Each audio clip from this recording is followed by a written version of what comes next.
Hi, this is Kelly Sadler, and you're with Politically Unstable. Today, my guest is Fred Fleitz. During Trump 1.0, he was chief of staff to the National Security Council. He's now vice chairman at the America First Policy Institute's Center for American Security. And we're going to talk all things Russia-Ukraine today. Welcome, Fred. Hey, Kelly, good to be here.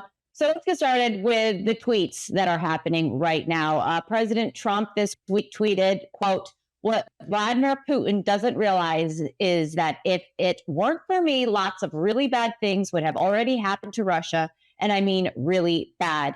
He's playing with fire." Well, Russia responded to that tweet at Dmitry Medvedev regarding Trump's words about Putin playing with fire and really bad things happening to Russia. "I only know of one really bad thing, World War III. I hope Trump understands this." Fred, what do you make of this exchange online? Well, we're seeing this conflict in Ukraine enter a very dangerous stage. Putin has simply defied Trump and disrespected his efforts to negotiate a settlement. He's accelerated the conflict. But when we talk about how much worse this conflict could get, I'm afraid we're about to see that after German Chancellor Merz said that European states and maybe the U.S. are taking the range limits off of missiles that are provided to Ukraine. This means Ukraine may not only be attacking civilian sites and military facilities and energy facilities in the vicinity near Ukraine, they could be firing missiles at Moscow. And I've heard reports that some Russian generals have actually left Moscow and went to facilities in the Ural Mountains because they are anticipating attacks on Moscow by Ukraine. This would be a huge and very dangerous escalation.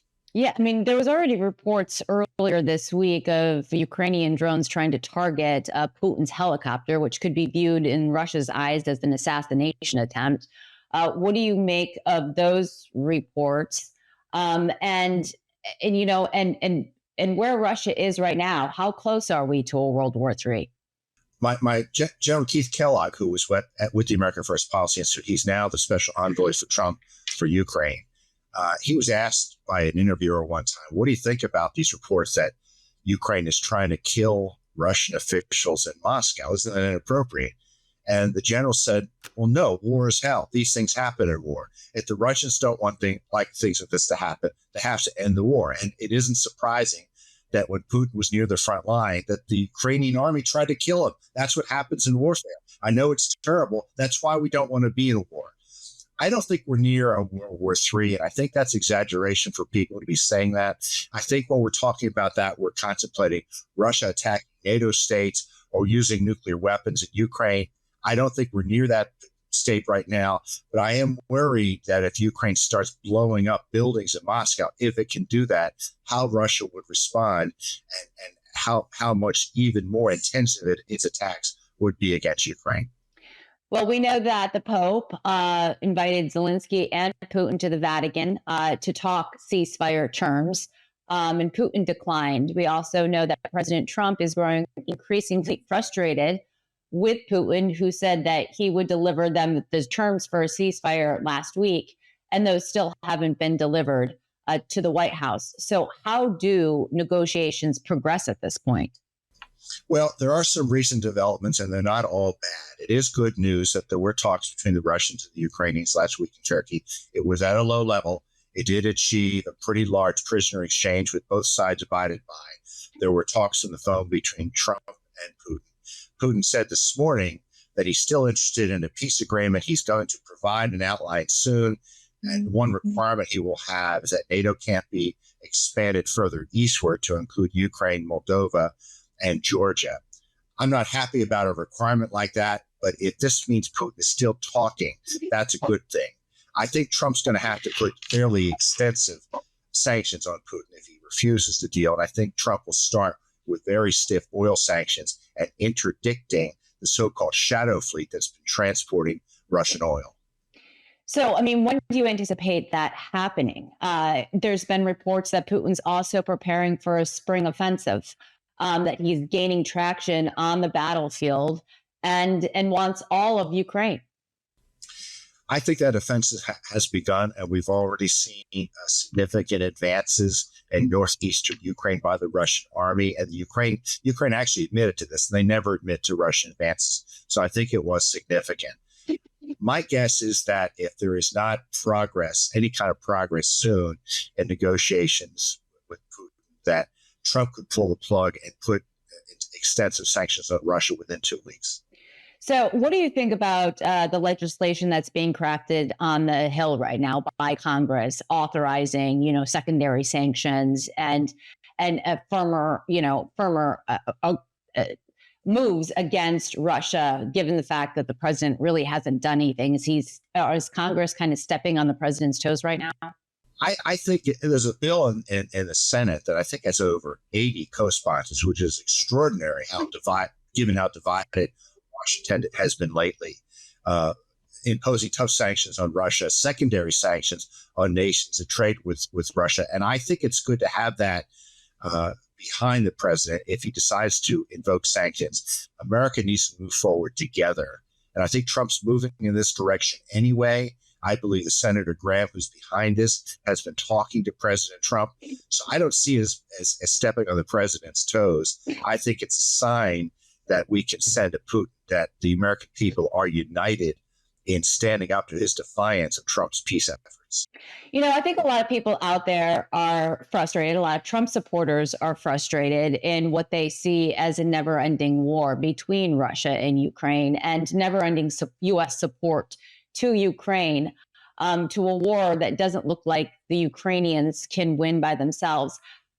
How tough and how blistering could secondary sanctions be on Russia and effective to bring Putin to the bargaining table? Because listen, I think Donald Trump has made very clear, President Trump has made very clear, what hurts him the most is all the deaths that are happening on both sides, especially civilian death. Every single day this war continues.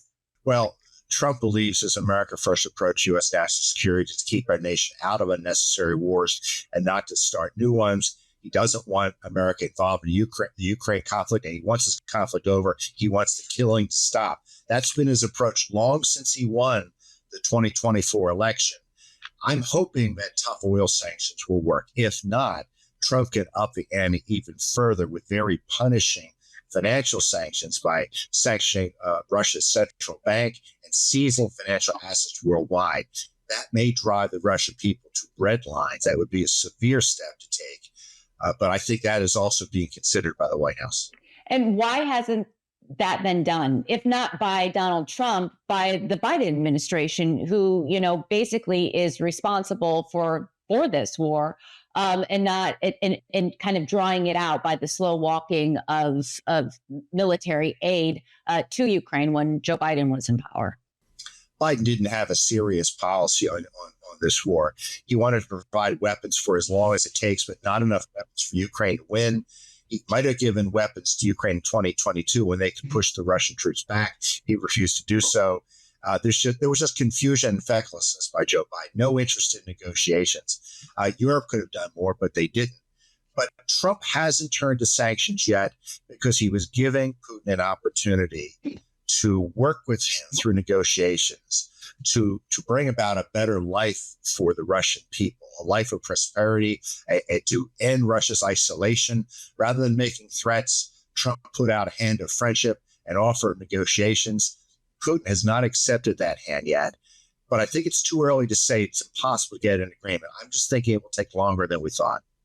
And there's reports coming, a lot of from unnamed sources out of the White House that President Trump is frustrated at European leaders and the fact that they haven't really stepped up their support to Ukraine yet. How valid do you think those reports are? It's extremely frustrating that nations like France and Germany have not contributed the amount of weapons that they should be contributing, but they're happy to complain about the U.S. support. Also, the approach of the Europeans has been really counterproductive. They would like to put what they call a peacekeeping force, but would really be a military force in Ukraine, boots on the ground, to enforce a ceasefire. That is, to attack Russia if it violated an agreement. Russia will never agree to a peace if we're putting European boots on the ground in Ukraine. That's sort of why Russia invaded in the first place. There has to be a way to end this conflict in a way that does not feed Putin's paranoia. I think there could be a ceasefire observer force of neutral states along the border, but putting French and British ground troops in Ukraine. The Europeans keep talking about this. It's a bad idea. They need to call that off. I mean, couldn't that start World War III? If one of those peacekeeping force, boots on the ground from Europe was in Ukraine, that and lost their lives. I mean, that would trigger it by Article 5 under NATO, would it not? That's right, but we'll never get to that point. Putin will never agree to a peace settlement if that is part of it. And I think that's pretty clear to anyone who's following this conflict. But for the last 9 months or so, this is something the Europeans have been obsessed with. And I think it's time they try something else. I mean, do you think that's because of Zelensky? There's also reports that, perhaps Donald Trump would have been tougher on Putin quicker and faster if he wasn't so annoyed with Zelensky and just personally not like him and his negotiating style. Zelensky's been a real problem because Trump's approach is to get a ceasefire and to negotiate the issues between the parties later. And Zelensky resented that. He fought against it, and it made Trump really irritated because Trump's view is, I'm trying to stop the killing and start negotiations. Why won't you work with me? And the Europeans goaded him on, and so did Democrats. Democrats who were out of office, they were goading him on. Democratic senators were meeting with Zelensky, and they were causing trouble. So, that showdown we saw in the Oval Office, there was a lot behind that, but it was a message that Trump was giving to Zelensky was like, if you're not going to work with me, I'm going to walk away. And what do you think the odds are of that? Because it was reported in the Wall Street Journal this week that, the president is becoming more frustrated with Putin. There could be sanctions coming. But another option on the table at the White House is just walking away from the war. Do you think that's a possibility? I think that we may end our negotiations for now and implement tough sanctions against Russia, but keep the door open to resuming negotiations and lowering these sanctions if Putin will agree to negotiate in good faith. I think Trump is not going to give up on this easily, but he may have to turn to some tough measures against Russia before we can get the Russians talking towards a real ceasefire. All right. Well, Fred Fleitz, thank you so much for joining me today. I really appreciate it. Good to be here.